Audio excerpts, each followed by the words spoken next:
Hello darlings, it's Tess, and for today's video, it is now a good few days since Yule happened. We're about to go into the mother flipping new year, if you can believe that. I can't.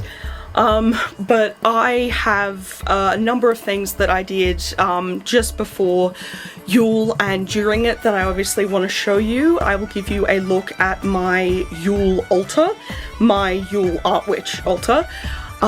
Very brightly coloured, very me, very not traditional Yule at all, but you've come to expect that from me, I think. And it was very sort of quickly and lately pulled together, or I did it late, whatever. But doing it that way actually meant that I've got a few things on it that it wouldn't have had before if I'd done it earlier, and so instead it's got some nice stuff in it, and so it is definitely not perfect. Like, I kind of hate most of it, if I'm perfectly honest, but like there are some nice parts that I worked on, and so therefore I want to show you guys. Alrighty, so from a distance it looks like this. The wall art is mostly absolute trash and I hate it, but let's start with the part of it that I do not hate, that I think I did okay with. Which is this collage tree that I did of mid-century and artistic things that I found on Pinterest and printed out last year. I layered them to create a tree shape, and then at the top here is an angel chocolate wrapper from years ago that I kept. So we have a mid-century tree, we have a tiered plate of brightly coloured biscuits. We have, that's a little girl hugging a deer, you just can't see the deer. Some ornaments over there from a vintage Christmas card, and then at the bottom there is just this really cool shelf on Pinterest of someone with a rainbow Christmas aesthetic similar to me. Then I tried to kind of create a wreath over here, and it just ended up looking like trash. And most of it comes from a book that I got, a magazine rather, which is about using sustainable materials or recycled materials to create Christmas craft. And so this is a little train made out of toilet rolls. Then down here we have a Molly Roberts moth with green tissue, because I can't have an altar without having something from Molly Roberts, I think. This wreath over here with the flowers is also from the magazine. Same with this one that kind of looks like a lotus. And then that pom-pom wreath above it is just another one that I found on Pinterest. So moving down here, this was a present given on Christmas Day to my mum's sister, but she didn't want it, so now it's mine, tee-hee. This is my little mid-century pastel style kind of diorama thing that I made last year, where the images are just from Pinterest again, but I did the cardboard in it so it would stand up. This birdie is also new. My grandmother died a couple of years ago, and we were cleaning out her house because my grandfather was also moving, and he decided, when he found a collection of her China figurines, that he thought it would be nice as a tradition for each of us to take one in the immediate family. So this is mine, this is Birdie. We know candles, like advent candles and stuff like that, are very popular in at Yule time for the whole light to the darkness thing. So I've got my candle card from my Molly Roberts Oracle deck. I've got my deer antler, which I don't think it is a reindeer antler, like, at all, but like reindeers and deers can be friends, I guess. I don't know. This purple brooch is a vintage thrifted one that my mum found at our local charity store, and like honestly she just completely slam dunked it. She never misses. There's always at least one completely perfect like present that I would never have even conceived each year because it is so perfect. Like if you ask me, hey Tess, what's a dream brooch design that you would love, I would have designed something like this, and she found it. So it's amazing. And then here I've just got my homemade broom to honour the Italian tradition of La Befana, the Christmas witch, which you can Google, which I just think is so, so cool. Even though my ancestry is Irish slash Anglo instead of Italian, I just think it's beautiful. So then back here, we have the mid-century Yule tree that I made last year with a spray painted silver, a little green tree, and I've got some little wreaths and shiny bright ornaments that I printed out, as well as those tiny baubles in green, pink and purple.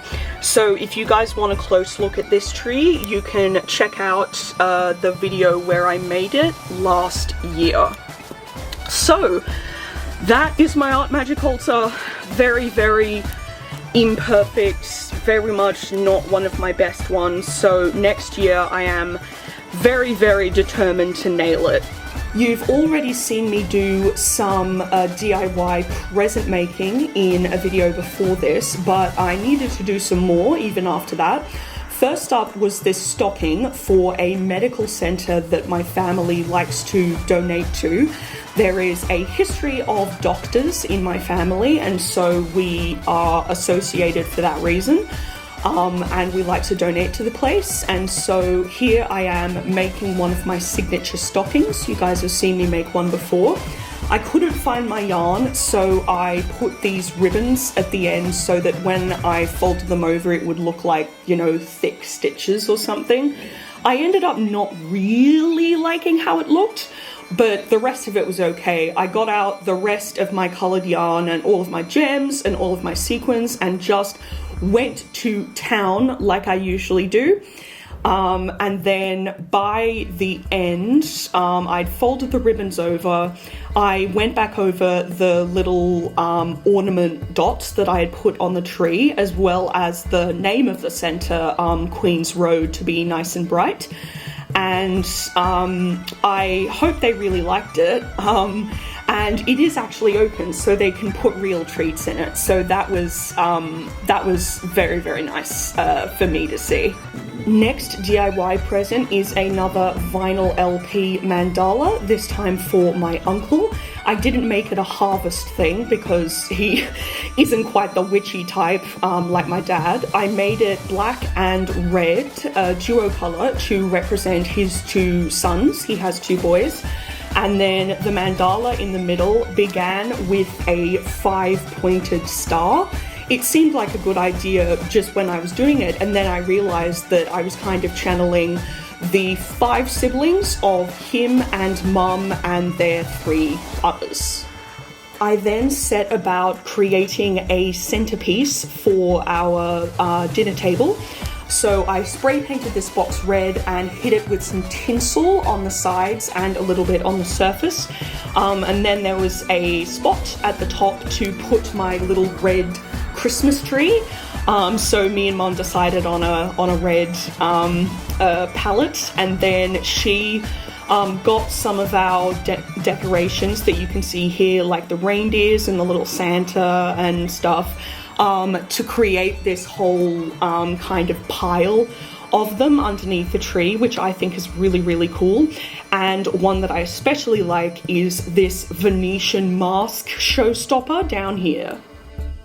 Now, plot twist, this footage of me going to town icing all of these cookies is actually from 2022.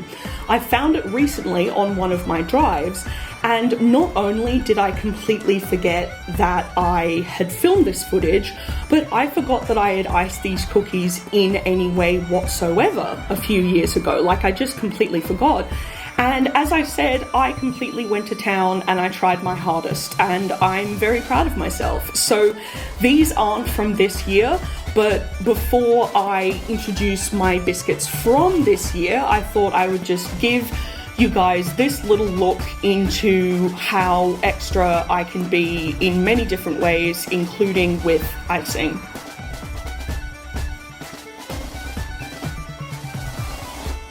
This particular cookie is very special. I came up with the idea for it a few years ago.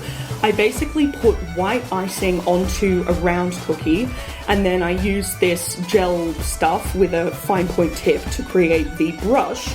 And then I just drop straight food colouring onto it so that it looks like watercolour on a palette. As I said, it's kind of a signature cookie of mine now, and I am really proud of how it looks, actually.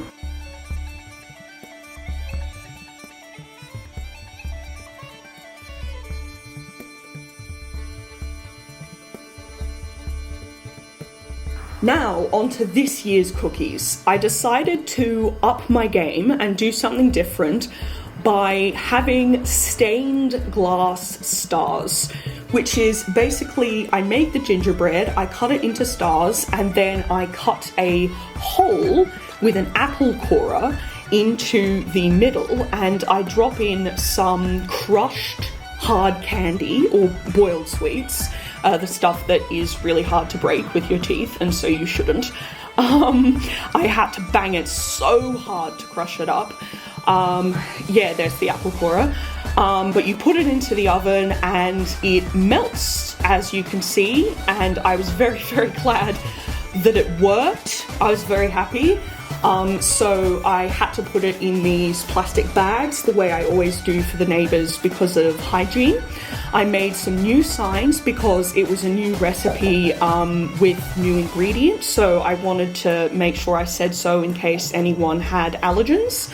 And of course I have my usual Merry Christmas from number 5 sign.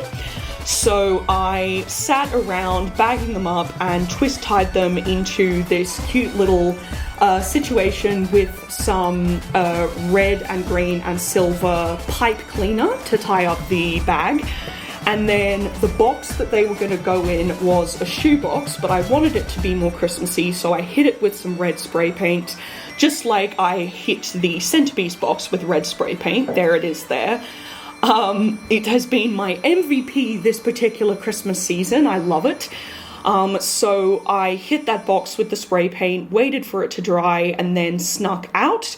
This looks terrible, but it's just to show you that the light can come through the cookies, like the stained glass effect does actually work. And here they are looking absolutely adorable. Yay! Alright, my sweethearts, that is a wrap on this video, and also therefore a wrap on 2023. Sometimes I like to think that life is a glorious disaster, but for me, and I think in a lot of places in the world, this year was far more disaster than glorious.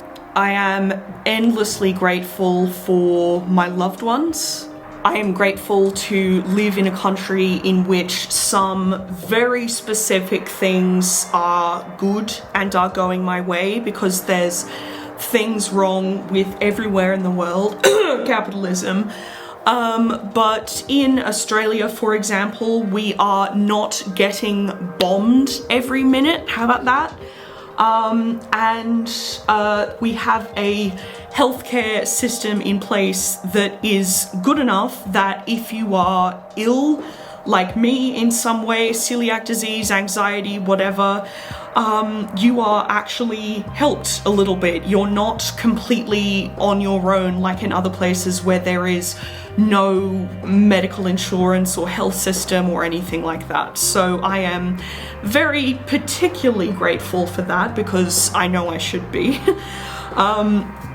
I am grateful to creativity and art for being the center of my life. and I am grateful to Witchcraft for letting me remember that the mysteries and possibilities of the world are in fact very often positive, even though it is so hard for me to believe that a lot of the time.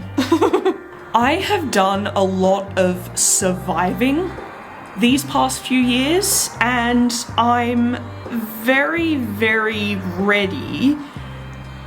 My buzzword for 2024, which is in the planner, the beautiful Quirky Cup Collective planner, the buzzword is thrive instead of just survive.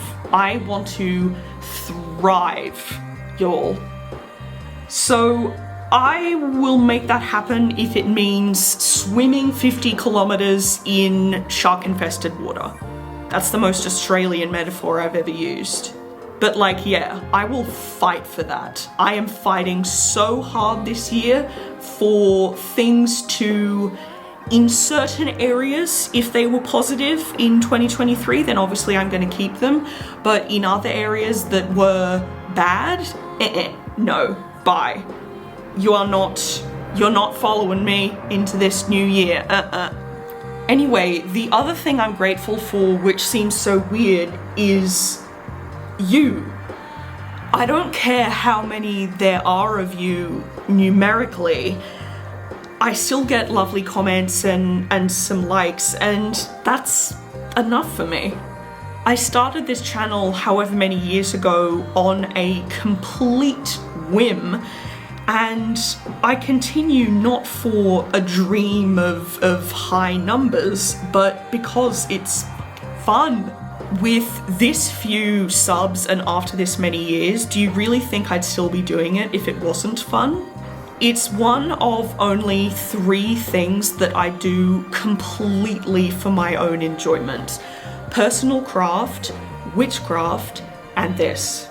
In the capitalist garbage of monetizing everything, you better believe I revel in something that is not productive in that kind of way, but I inexplicably revel in it. Like, my workaholic self usually is like, oh my god, I should be doing this and this, but for some reason I make time for YouTube, and that's why I do it.